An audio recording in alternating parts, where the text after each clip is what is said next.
We want to be lazy. There's one last piece here in the African gallery, and actually I want to let Aubrey talk about it, where we made some use of RFID technology. Aubrey?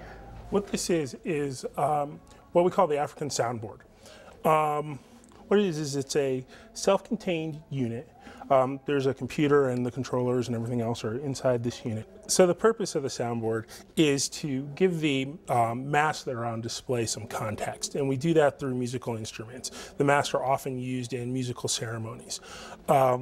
We found that using actual musical instruments just wasn't very durable, so we have these bean bags with images of the instruments on them, and the soundboard allows them to make music without having to really know how to make music.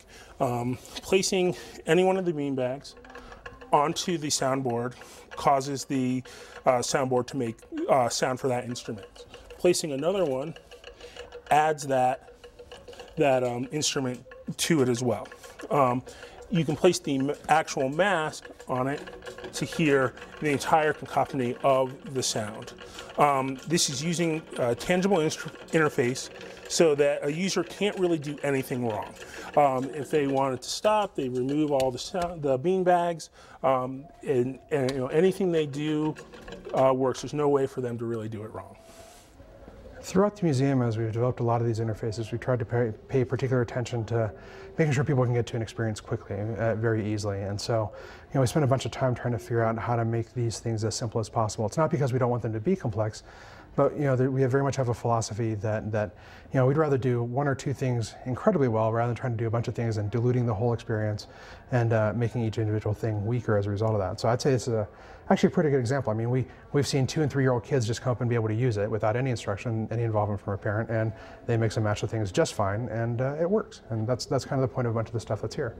So, you know, I guess as we've kind of gone through a bunch of things here, and you know, admittedly we've kind of rushed through them, but the thing that's important in all of this is that, you know, I don't know of any other art museum or any other museum that as part of an expansion has so broadly been willing to say, you know what, technology can be part of that, and trying to figure out how to make that part of the different experiences that are here, whether it be part of art installations, whether it be part of the design experience overall as it changes the entire firmament of the museum. The other thing that was interesting is that while this is about a 1.5 year process of development, that in conjunction with that, the IT staff and the new technology staff were also busy overhauling a great deal of stuff. That the entire infrastructure for the museum was ripped out of the current campus. There are 3 different buildings as part of this campus. This building, our previous museum, and then some administrative offices. That entire infrastructure was changed, all new servers for that. 5 major business systems replaced: ticketing, accounting, gift shop, point of sale, scheduling, one other that doesn't come to my mind at the moment.